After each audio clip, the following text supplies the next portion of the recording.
Hi, John Kavakis here again for another episode of My Take for the Forum 43 and for the Diecast Zone.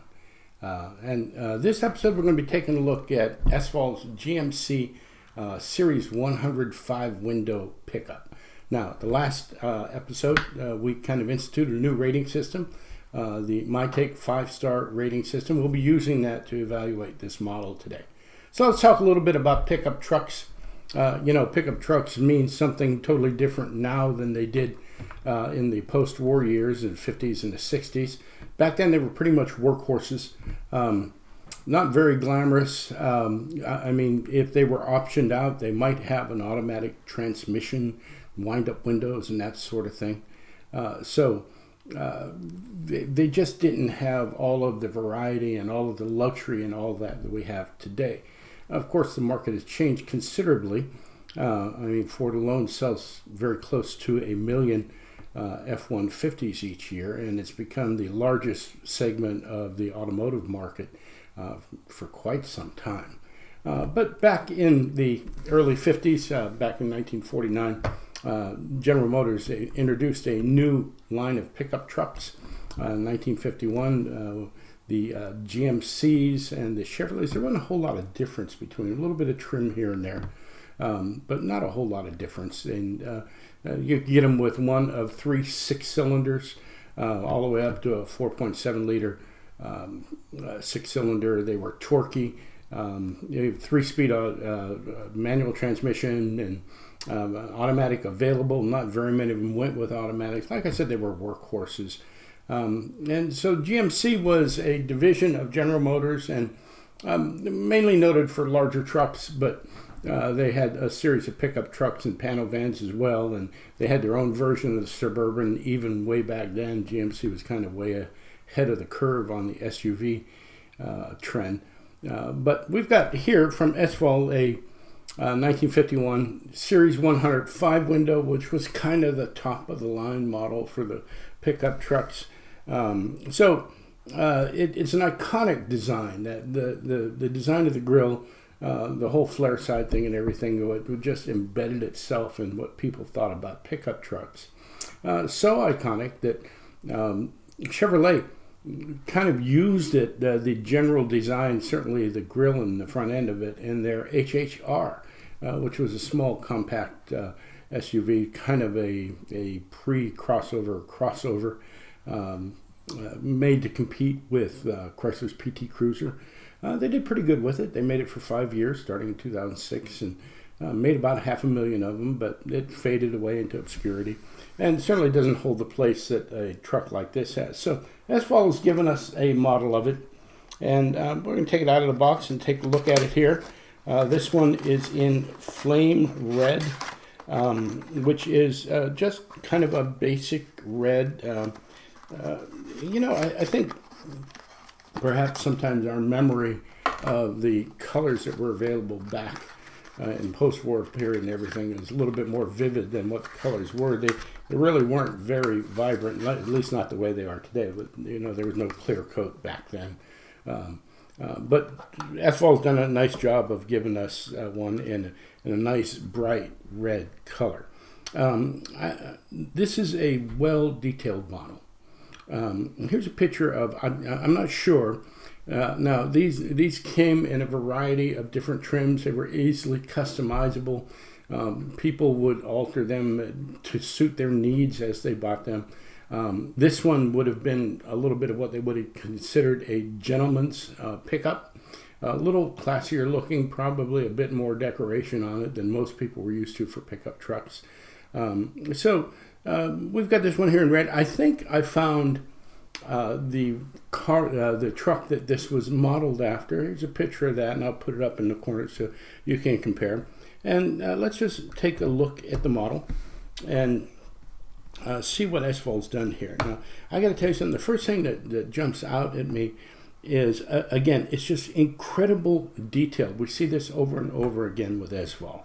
There's pinstriping around the base of the cab that kind of goes up around the front of it. Very, very delicate. The mirrors are, if you don't look closely, it's easy to miss them, but they're true to scale.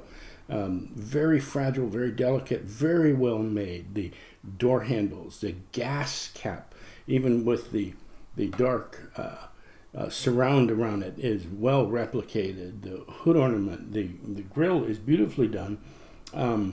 The bumpers are bright, shiny chrome. They've even got what looks to be chains hanging off the back of the tailgate. Now they've got some wood trim. This is probably aftermarket. That probably didn't come with it. The wood railing inside the bed would be accurate. On the real trucks, on the ones that came from the factory, there would be body color in between them, not the chrome or stainless steel we have here. But they've done a really good job with texturizing that wood, and done a fantastic job with the rails that rise up above the edges of the bed. That's tough to get in scale, and it looks like Esval's done it. If indeed this is modeled after that original truck that seems to have been well detailed and maybe a little bit personalized, the rails extend a little bit further than they do on that truck. But Esval's done a nice job. The interior, I think the interior is well picked out. It's hard to see. It would be helpful if the windows were down on these models, so we could see a little closer in the interior. But I can see the radio picked out.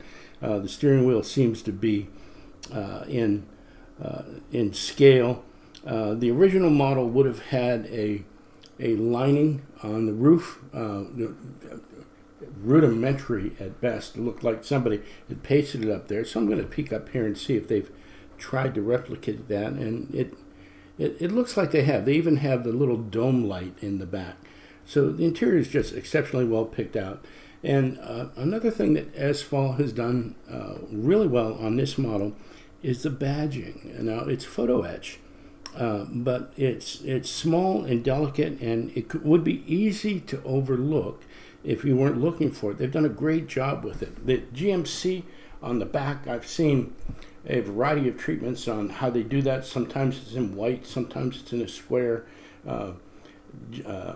Esval has gone with black letters back here. I think that original truck that we think might be the prototype for this one had it in white. The surround around the grille, I've seen a number of treatments. Sometimes I've seen it in chrome, sometimes I've seen it painted in white.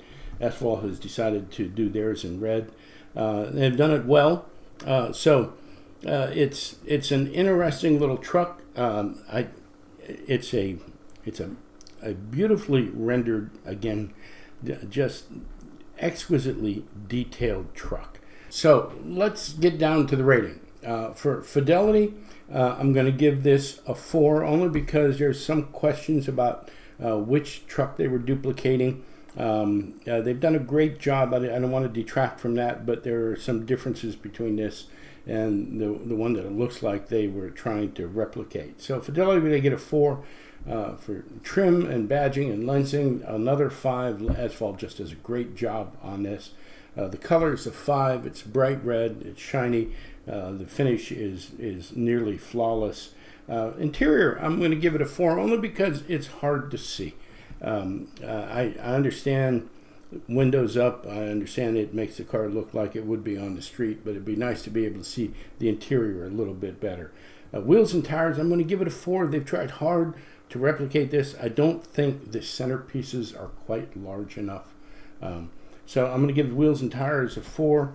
And for value, I'm going to go with 5 on a value. Again, this can be had, I know Legacy has these for $81, which is about 20% off of the list price. They can be had out there.